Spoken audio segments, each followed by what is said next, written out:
Good morning, student. Today I am to going to start the new chapter, that is a conic section.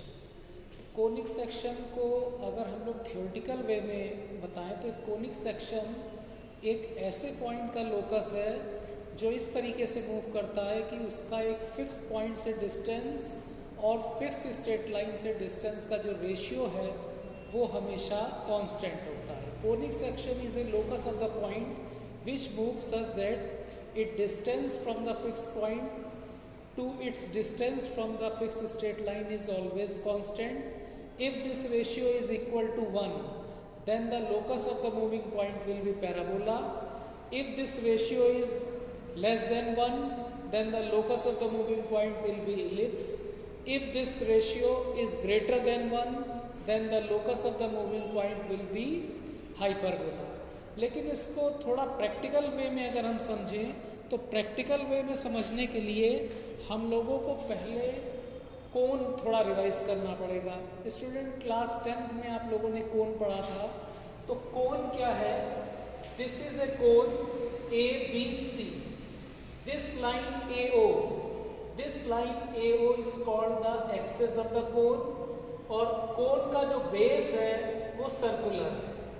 The line AC is called the generator of the cone. This line is called generating line, and this angle is called the semi-vertical angle. अगर इसको alpha से हम denote करें तो alpha is a semi-vertical angle of this cone. तो अब line AO which is the axis of the conic section, और अगर लाइन AC को AO के अबाउट अल्फा एंगल पे हम रोटेट कराएं तो जो सॉलिड जनरेट होगा that is called the cone. अब स्टूडेंट हमें कोनिक सेक्शन को समझने के लिए डबल कोन कंसीडर करना पड़ेगा. तो अब यहाँ पे हमको एक चीज ये ध्यान रखनी है कि ये जो एंगल अल्फा है this is called the semi vertical angle of the कोन. अब अगर कोई प्लेन इस डबल कोन को कट करता है तो जब ये डबल कोन को प्लेन कट करेगा तो कट करने से जो हमको फिगर मिलेगा that is A conic section, and that conic section can be a circle, parabola, ellipse, hyperbola, कोई भी फिगर हो सकता है. तो स्टूडेंट जो डबल कोन है, जैसे ये हमारा क्या है डबल कोन, जिसको हम डमरू की तरह कह सकते हैं. इस डबल कोन को जब कोई प्लेन कट करेगा under different conditions then we will get a different types of the conic section. अब ये जो प्लेन कोन को जब कट कर रहा है तो हम ये मान लें कि प्लेन जो है axis of the conic section से बीटा एंगल फॉर्म कर रहा है. तो हमको ये दो एंगल ध्यान में रखने हैं. पहला angle alpha that is a semi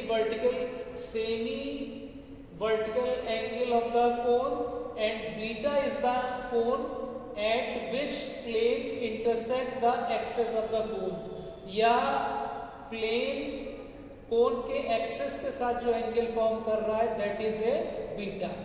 अब जब ये प्लेन डिफरेंट एंगल्स पे इस कोनिक सेक्शन को इंटरसेक्ट करेगा तो हमको डिफरेंट टाइप्स के फिगर मिलेंगे. First, if this angle beta is 90, यानी ये जो प्लेन है ये अगर axis of the conic section को 90 डिग्री के एंगल पे कट कर रहा है, इस तरीके से फिगर है. ये जो डॉटेड लाइन है this is the axis of the conic section, sorry this is the axis of the double cone, और ये प्लेन जो है इस एक्सेस ऑफ द कोन के साथ बीटा एंगल फॉर्म कर रहा है. अब अगर ये बीटा एंगल 90 है तो जो हमको फिगर मिलेगा वो एक सर्किल मिलेगा. मतलब ये प्लेन जो है इस डबल कोन को सर्किल में कट करेगा. सेकेंड केस क्या है कि when beta is greater than alpha but less than 90, यानी ये प्लेन जो है इस डबल कोन को इस तरीके से कट कर रहा है कि प्लेन और एक्सेस ऑफ कोन के बीच का जो एंगल है वो greater than semi vertical angle of the cone but less than 90. So in that case we will get a ellipse.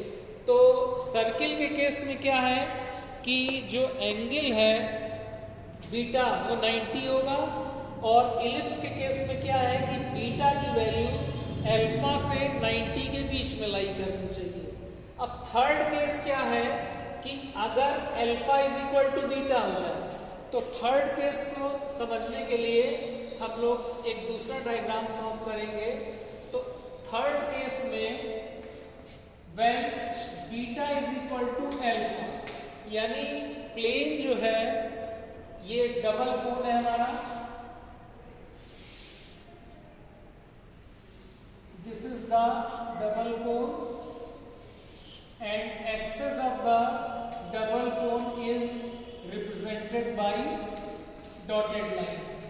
अब कोई भी प्लेन इसको इस तरीके से कट कर रहा है, ये एंगल हमारा क्या है alpha, semi vertical angle of the कोन।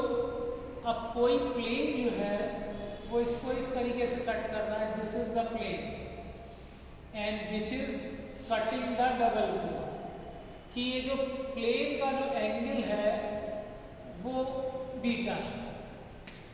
अब अगर ये बीटा अल्फा के बराबर है तो जो हमको डायग्राम मिलेगा वो इस तरीके से मिलेगा, and this is a parabola, यानी प्लेन का कटिंग एंगल अगर कोन के सेमी वर्टिकल एंगल के बराबर है तो जो कोनिक सेक्शन हमको मिलेगा वो पैराबोला होगा।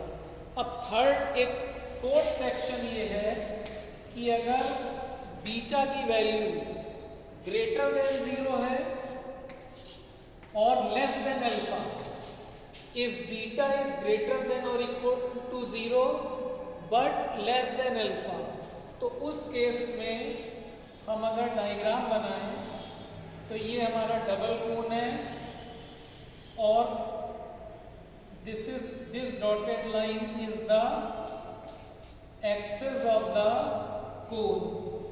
If plane is cutting in such a manner that this angle, this is angle alpha semi vertical angle and this is angle beta, अब इस तरीके से कट कर रहा है कि प्लेन जो है वो हमारा इस तरीके से है, यानी प्लेन एक्सेस ऑफ कोन के साथ जो एंगल बना रहा है वो एंगल ग्रेटर देन 0 है but less than alpha. Alpha is a semi vertical angle of the कोन। तो उस केस में जो आपको फिगर मिलेगा वो इस तरीके से मिलेगा, and this is a hyper, this is the hyperbola. तो स्टूडेंट्स 4 केसेस हैं। कोई प्लेन अगर डबल कोन को डिफरेंट एंगल्स पे कट कर रहा है तो हमें सर्किल, पैराबोला, इलिप्स, हाइपरबोला ये 4 कोनिक सेक्शन मिलेंगे। तो इसको हम इस तरीके से डिफाइन कर सकते हैं कि conic section is a intersection of the plane and double cone at different angles. अब अल्फा हमारा सेमी वर्टिकल एंगल है, बीटा वो एंगल है जिस एंगल पे प्लेन जो है वो कोन के एक्सेस को कट कर रहा है। अब अगर बीटा की वैल्यू 90 है तो we will get a circle. If beta is greater than alpha but less than 90 we will get ellipse. If beta is equal to alpha we will get parabola. If beta is greater than 0 and less than alpha we will get a hyperbola. तो ये 4 conic sections हैं आपके, circle, parabola, ellipse और hyperbola.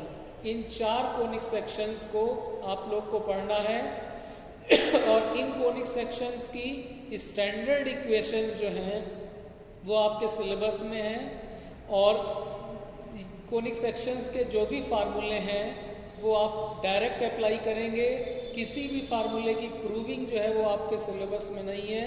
तो student next term पे मैं पहला conic section circle जो है वो स्टार्ट करूँगा।